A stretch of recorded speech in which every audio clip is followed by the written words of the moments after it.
साथियों नमस्कार। चुनाव प्रचार अपने जोरों पर है। राजस्थान हो, मध्य प्रदेश हो, छत्तीसगढ़ हो, तेलंगाना हो या फिर दूसरे राज्य हो, जहाँ जहाँ चुनाव है विधानसभा के, वहाँ पर इस वक्त चुनाव बहुत तेजी से जोरों पर है, चूँकि कल परसों वहाँ वोटिंग भी होने वाली है साथियों। लेकिन नेताओं की जो बदजुबानी है, जो भड़काऊ भाषण है, वो भी लगातार जारी हैं।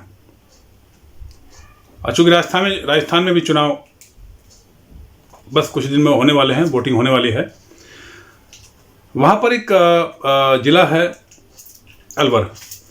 अलवर में एक विधानसभा है तिजारा में जो बाबा बालक नाथ हैं, वहाँ के काफ़ी परिचित और प्रसिद्ध नेता हैं वहाँ के।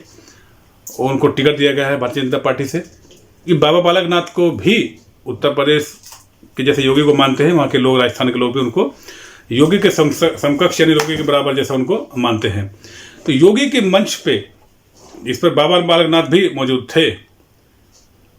और वहाँ पर बीजेपी के एक पूर्व नेता, अभी भी नेता हैं बीजेपी में, लेकिन वो पिछली बार चुनाव लड़ चुके हैं 2018 में। उन्होंने कहा है कि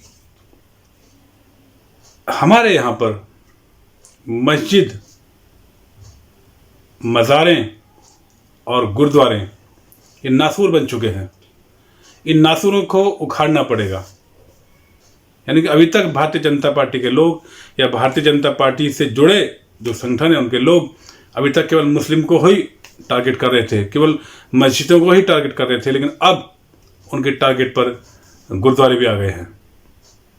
जी हाँ, वो गुरुद्वारे जहाँ आए दिन 24 घंटों के बाद लंगर चलता है गरीब लोगों के लिए। अब जब भी कहीं मुसीबत आती है, ये गुरुद्वारे खोल दिए जाते हैं लोगों की सेवा के लिए, लोगों की सहायता के लिए। कहीं बाढ़ हो, पीड़ित हो, तूफान हो, आंधी हो, कुछ भी हो, तो गुरुद्वारे हमेशा खुले रहते हैं सिखों के लिए, सिखों के द्वारा जो चलाए जाते हैं। अब पब्लिक सेवा के लिए, पब्लिकों के लिए हमेशा खुले रहते हैं। उनकी सेवा करना सिखों को बहुत पसंद है। गरीब असहाय लोगों की सेवा करना सिखों को बहुत पसंद है। और आपने देखा होगा बहुत सारे गुरुद्वारे ऐसे हैं जहाँ पर फ्री में इलाज होता है, बहुत सस्ते में। बड़े बड़े महंगे टेस्ट होते हैं गुरुद्वारे के अंदर। तो वो ऐसे गुरुद्वारे अब बीजेपी के नेताओं के टारगेट पर है साथियों। वहाँ से एक नेता हैं बीजेपी के, नाम है उनका संदीप दाइमा। जी हाँ, संदीप दाइमा ने ये भाषण दिया था मंच से कि ये जगह जगह मस्जिद, मज़ारें और गुरुद्वारे बनाकर छोड़ दिए हैं, जो आने वाले वक्त में हमारे लिए नासूर बन जाएंगे या नासूर बने हुए हैं। इस बात को लेकर के सिखों में काफ़ी रोष है, गुस्सा है। और सिखों में नहीं, मुसलमानों में भी रोष है, क्योंकि देश सबका है। इस देश को आज़ाद कराने में सबका योगदान रहा है। ये किसी की बपोती नहीं है। भारत देश सबका है, सब इस देश के हैं। तो संदीप दाइमा को जब ये एहसास हुआ कि मेरे खिलाफ अब सिख एकजुट हो गए हैं, मुस्लिम एकजुट हो गए हैं, तो उन्होंने एक माफ़ीनामा दिया किसी को, गुरुद्वारे में कहीं जाके दिया और वहाँ पे माफ़ी मांगी, प्लस कुछ सेवा भी की। जैसे गुरुद्वारे में लोग सेवा करते हैं, साफ़ सफाई, चप्पल सब उठाना लगाना, जिस तरह के वहाँ सेवा करते हैं, उन्होंने सेवा भी की। लेकिन ये सब लोगों का कह रहे सब दिखावा है। असल में मन में जहर है उनके। ये जहर घोला जा रहा है नेताओं के द्वारा, आजकल के युवाओं में भी घोला जा रहा है, जिसका रिजल्ट आपने मेवात, मणिपुर, इस और बहुत जगह आपको हमेशा देखने को मिलता रहेगा। तो संदीप दाइमा ने माफ़ी मांगी है और उन्होंने कहा है कि मेरा मकसद ये नहीं था कि मैं गुरुद्वारे को भी ऐसा बोलूं। मेरा मकसद ये था कि मैं केवल मस्जिदों और मज़ारों को ही टारगेट करना चाहता था। यानी ये हुआ कि खून किसी दो का करना चाहते थे, गलती से 3 का हो गया, उसके लिए माफ़ी मांगी। भाई ने मैं 2 को मारना चाह था, लेकिन वो तीसरा गलती से मर गया, मैं माफ़ी चाहता हूँ उसके लिए। तो मस्जिदें ही सही, मज़ारें ही सही, क्यों? क्या मस्जिद में नमाज पढ़ने वाले लोग इस देश के नागरिक नहीं है? कि मज़ार में जाने वाले लोग इस देश के नागरिक नहीं है? वो भी देश के नागरिक है। जितना हमने इस देश के लिए सहयोग किया है, उन्होंने भी किया है। देश की आज़ादी में उन्होंने भी अपनी जानें दी है। तो मस्जिदें ही टारगेट पर क्यों? इससे साफ जाहिर होता है कि बीजेपी के नेताओं में अब ये जहर अंदर तक घुस चुका है। नसों में जा चुका है कि वो किसी भी तरीके से मंदिरों, मस्जिदों, गुरुद्वारों और चर्चों पर इसी पर सब चर्चा करते हैं। विकास की बातें कोई नहीं करेगा, रोजगार की बातें कोई नहीं करेगा, हेल्थ कैसे सेक्टर अच्छा हो हेल्थ का उसमें कोई बातें नहीं करेगा, बेटी को कैसे बचाया जाए उनको कोई बात ही नहीं करेगा। बस ये मंदिर ख़त्म कर दो, ये मस्जिद उड़ा दो, ये गुरुद्वारा ख़त्म कर दो, ये मजार ख़त्म कर दो, इस पर सब रहता है। देश में केवल नफरत का बीज बोया जा रहा है साथियों। ऐसे नेताओं से सावधान रहें साथियों। हम तो ये कहेंगे कि इस तरह के नेताओं से जितना हो दूर रहिए। जिस तरह के नेता या कोई भी व्यक्ति अगर हमारे देश में इस तरह का जहर घोलता है उसका बाइकआउट कीजिए। साथियों, सिखों में काफ़ी रोष है इस बात को लेकर के, और उन्होंने अधिकारियों को चेताया है, सख्त चेतावनी देते हुए कहा है। क्या कहा है ये सुनते हैं। सर, चुनाव आयोग के पर्यवेक्षक है वो पीठासीन दिए गए हैं। हाँ जी, आप तो विज्ञापन जो है हमें दे दीजिए, हम वहाँ तक पहुँचते। हम तो पूछ रहे हैं अभी इंडिया में कोई चुनाव आयोग नाम कोई चीज़ है या नहीं है, ये पूछ रहे हैं आपसे। है क्या चुनाव आयोग? है ही कभी चुनाव तो महसूस क्यों नहीं हो रहा?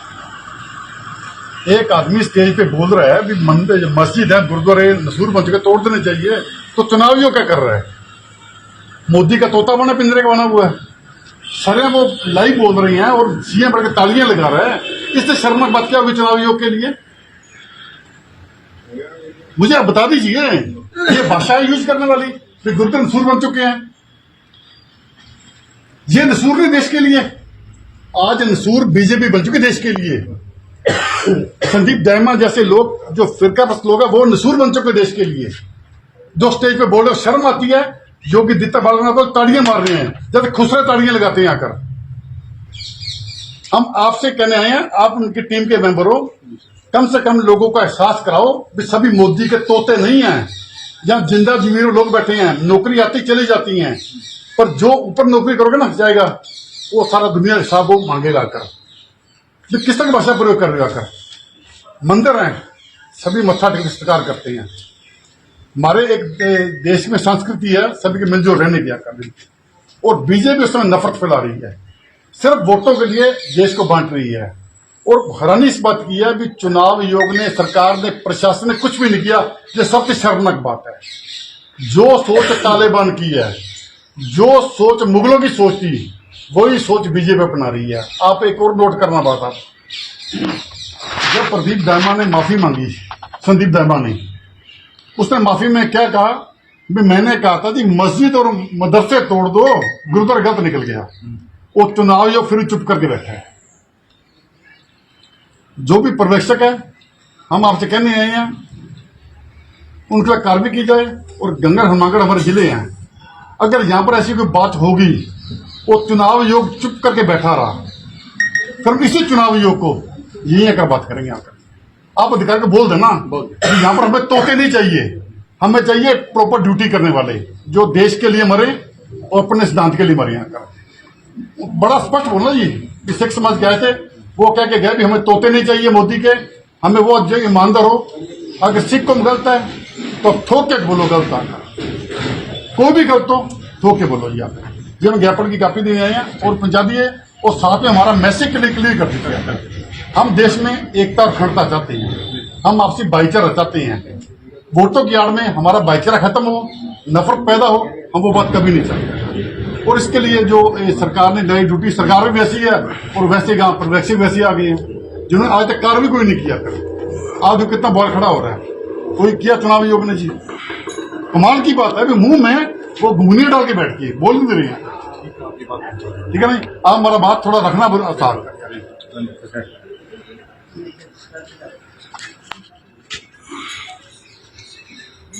ये कह रहा मैं बोल रहा हूँ जी मदरसे तोड़ दो, मस्जिद तोड़ दो, मैं गुरुद्वारा नहीं बोल रहा। उसके लिए बोला गुरुद्वारों की नींद, ये माफी मांग रही है, माफी उसकी आकर। ये बीजेपी का सचेर है। ठीक है सर। तो सुना आपने, सिखों में इस बात को लेकर काफी रोष है और वो नहीं चाहते हैं कि देश में संप्रदायिकता बढ़े।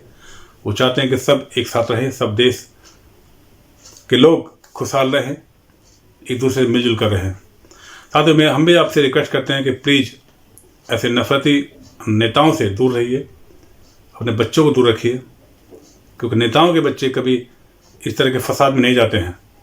मरते हैं तो केवल आम पब्लिक के लोग, आम जनमानस के लोग, आम जनमानस के बच्चे बर्बाद होते हैं। नेताओं का कोई बच्चा आज तक कहीं आपने नहीं सुना होगा कि कहीं लड़ाई करने गया हो, किसी आंदोलन में गया हो, नहीं सुना होगा आपने।